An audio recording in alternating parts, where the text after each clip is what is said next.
انما الاعمال بالنیات ایک مختصر اور سادہ سا جملہ نبی پاک صلی اللہ علیہ وسلم نے فرمایا، جس کا پیغام یہی ہے کہ کوئی بھی عمل کرنے سے پہلے آپ اس عمل کی اہمیت یا اس کی ضرورت یا اس کا بڑا پن یا اس کی خوبصورتی، اس کے فائدے، ان کو دیکھنے کے بجائے سب سے پہلے یہ دیکھیں کہ اس عمل کو کرتے ہوئے آپ کی نیت کیا ہے۔ جی، آپ کا عزم، جیسے حضرت شیخ نے فرمایا، نیت دل کے عزم کا نام ہے، وہ کیا ہے؟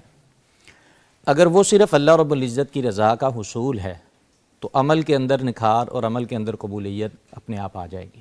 ٹھیک ہے۔ اور اگر یہ نیت اللہ رب العزت کی رضا کے حصول کے ساتھ ساتھ کسی اور چیز کو شامل کر لیں، اس کی ایک مثال، کئی مثالیں ہیں، ایک مثال ہم دیکھتے ہیں قرآن پاک کے اندر ہی اللہ رب العزت نے ذکر فرمایا ہے کہ کچھ لوگوں نے مدینہ کے اندر ارادہ کیا کہ ہم اللہ کا گھر بنائیں، مسجد بنائیں، اور انہوں نے بنائی بھی، جی، مسجد تعمیر کر لی، کھڑی کر لی، اور مسجد بنانا ہم سب جانتے ہیں کہ کتنا بڑا کام ہے، اللہ کے ہاں بڑا پسندیدہ ہے۔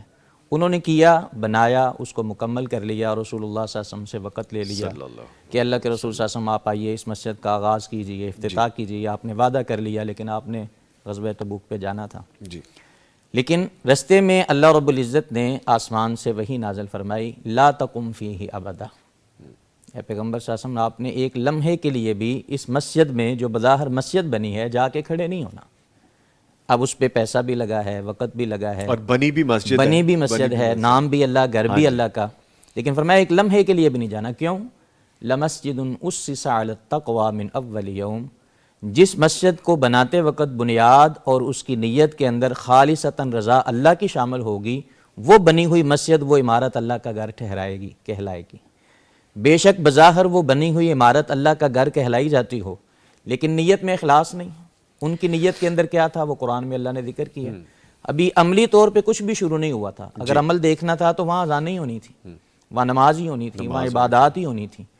نیت کے اندر چیزیں کیا تھیں؟ نیت کے اندر چیزیں خراب تھیں، کہ وہ چاہتے تھے کہ ہم ذرا رسول اللہ سے ہٹ کے کچھ اپنی باتیں کر لیں، کچھ سازشیں کر لیں، کوئی اسلام والوں کے خلاف کفر کو ارشاد لمن حارب اللہ و رسولہ، ان چیزوں کو چھپا کر بظاہر تو سارے اعمال اچھے تھے، لیکن جو نیت اور ارادوں کے اندر چیزیں موجود تھیں وہ ٹھیک نہیں تھی۔ تو اس نیت کی خرابی کی وجہ سے ان کی ساری محنت کو اللہ رب العزت نے حکم دے کے باقاعدہ رسول اللہ نے افراد بھیج کے اس بنی مسجد کو آگ لگا کے جلا دیا، ختم کر دیا۔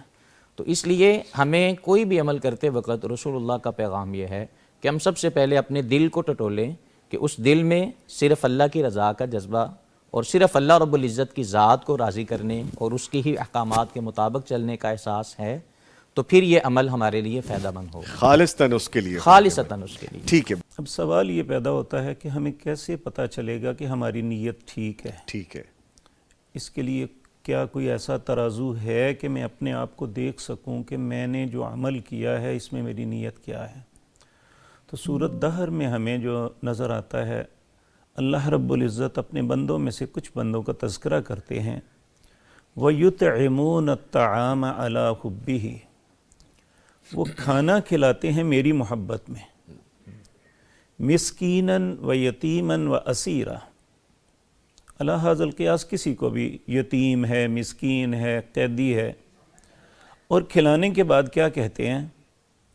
انما نطعمکم لوجہ اللہ، ہم نے صرف اپنے رب کو راضی کرنے کے لیے تمہیں کھلایا ہے، ما ارید منکم جزاء ولا شکورا، ہم یہ نہیں کہتے تم ہمارا شکریہ ادا کرو، اور نہ ہی ہمیں آپ سے کسی بدلے کی توقع ہے۔ یہ ہے اصل نیت۔ اگر کسی کا عزم ایسا ہے تو وہ خالص نیت کے ساتھ کر رہا ہے۔ اگر وہ دوسرے سے توقع رکھتا ہے کہ میں نے اس کے ساتھ بھلائی کی ہے، یہ اس کا ریٹرن مجھے دے، یا میرے ساتھ ایسا معاملہ کرے، یا میری ہر بات مانے، تو پھر اس کا مطلب ہے اس کی نیت میں کھوٹ آ گئی ہے۔